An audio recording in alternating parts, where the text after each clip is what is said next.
to the show. I'm Antisocial.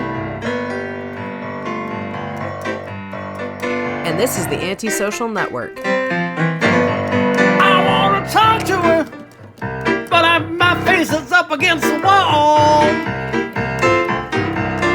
Yeah, I think she wants to talk to me, but I'm antisociable. Yeah.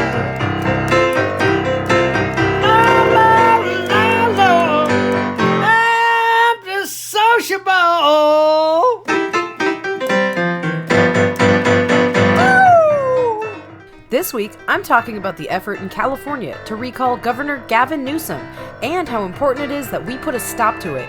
Thanks for tuning in.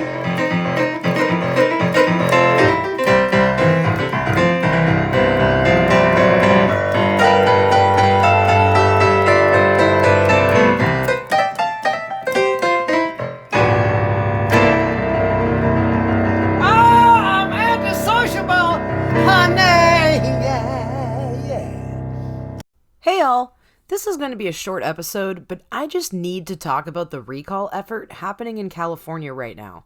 There's an upcoming election happening on September 14th, and we will be voting on whether our governor, Gavin Newsom, should be removed from office. There is a lot of confusion among Californians surrounding this recall, not to mention a shit ton of money being funneled into it. Not only are Californian taxpayers spending hundreds of millions to fund an additional election in the middle of a pandemic 1 year away from a governor's race that's scheduled to take place in 2022 anyway, but out-of-state Republican interests are channeling untold amounts of money into California to gather signatures and fund the campaigns of conservative candidates who otherwise would have zero shot at running for office in this state. Let me explain. Contrary to popular belief, we will not hold an additional special election to determine who will replace Newsom if the recall is passed. Additionally, the lieutenant governor would not assume the position of governor, as some people mistakenly believe. Instead, we're voting on the recall and who will replace Newsom if the recall has enough votes to pass. Newsom needs 50% or more of the vote to stay in office. If Newsom receives 49.9% of the vote or less, whichever Republican candidate has the largest percentage of votes next wins. But that could be as low as a few percentage points. What I'm saying is that Newsom could lose with 49% of the state's support, and a Republican with only 5% support on the ballot could become our governor. That's it. Final answer. We don't get another shot. None of the candidates on this special election ballot would have a snowball's chance in hell at gaining any traction in a regular election. And that's why a bunch of Republican investors are meddling in California politics. They're betting that most Californians won't bother to vote in a weird election that's taking place when we don't normally vote.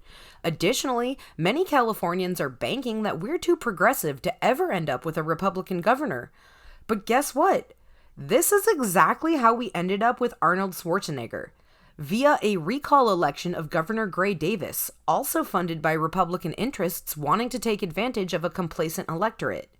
Some may also remember Meg Whitman, who was previously the CEO of Hewlett-Packard and ran for California governor as a Republican in 2010. She did not win, but she did gain quite a bit of traction, and she wasn't even from California.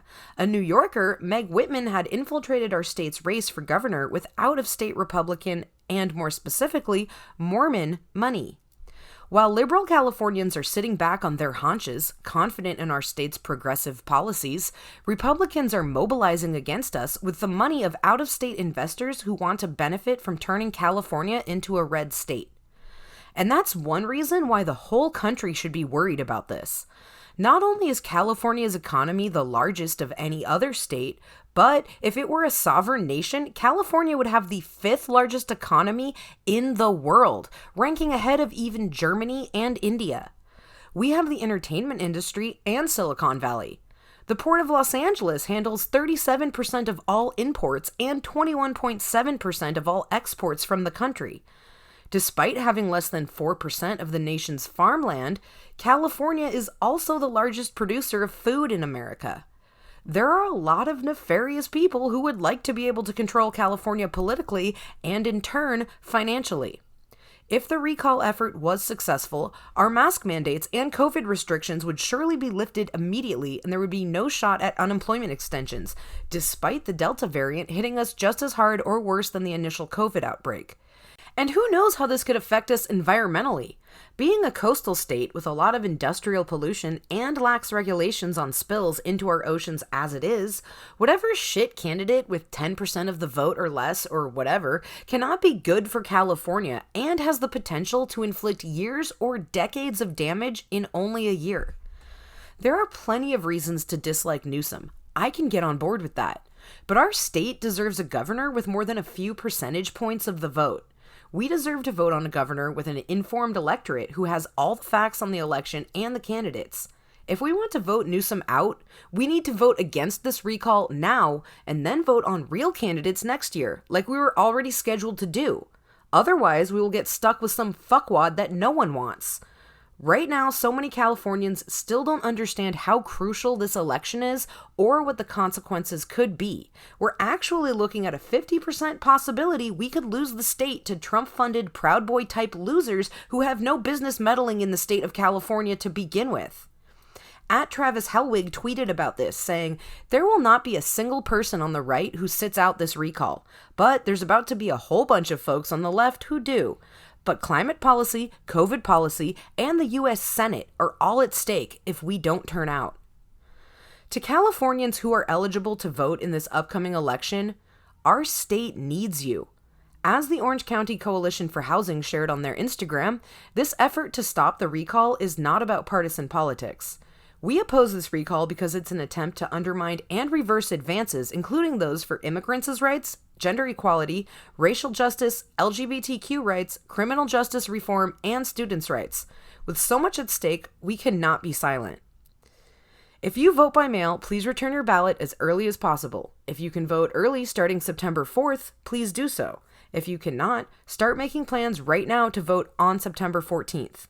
When you vote, however you end up voting, vote no on the first question and leave the second one blank. You do not need to answer both questions. Many voters mistakenly believe that even if they vote no on the recall, that they should pick a backup candidate just in case, or write one in. This only gives credibility to the recall effort, and none of the alternate candidates are viable options anyway. Currently, the leading candidate to replace Gavin Newsom is a conservative talk show host named Larry Elder. Elder holds some extreme beliefs that are not compatible with California politics, or the 21st century for that matter. One time he said, "Women know less than men about political issues, economics, and current events." We cannot have a governor with less than half of the majority running our state. That should be true for any state, red or blue. Hijacking elections like this in a veiled attempt to remove a candidate that's up for a re-election in a year anyway should be outlawed. Frankly, it's retaliatory tactics from Trump Republicans who are still mad he lost. @PSL San Diego explained on their social media, "The recall is an attempted right-wing takeover. The recall has been put on the ballot by a coalition of anti-immigration, anti-worker, anti-environment, and pro-death penalty forces, backed by millions of dollars from the Trump-dominated National Republican Party and an array of corporate donors." I have seen infographics explaining the recall that say, if you want the current governor to remain in office, vote no. But I think even if you do not believe the governor should remain in office, you should still vote no and oppose this recall. You can dislike Gavin Newsom and be opposed to the recall. That's because it's not right for a candidate with significantly less than half the vote to win. Period. We can vote Newsom out next year when we have viable opponents to put up against him, but we'll be shooting ourselves in the foot if we let someone else on that ballot steal this election. California is a majority blue state, but the right has been good at organizing and they are backed by lots of money. We can't just write this off as a long shot because we're convinced Californians are too liberal. The ones leading this recall effort certainly aren't. If you're not a Californian but you still listen to all of this, I thank you. Please share about the recall on social media and talk to your friends and family who do live in California and encourage them to vote no.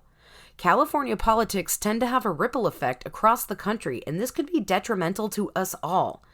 And of course, if you are a Californian, I am relying on you to vote. If you can't vote for whatever reason, please also encourage your friends and loved ones to do so.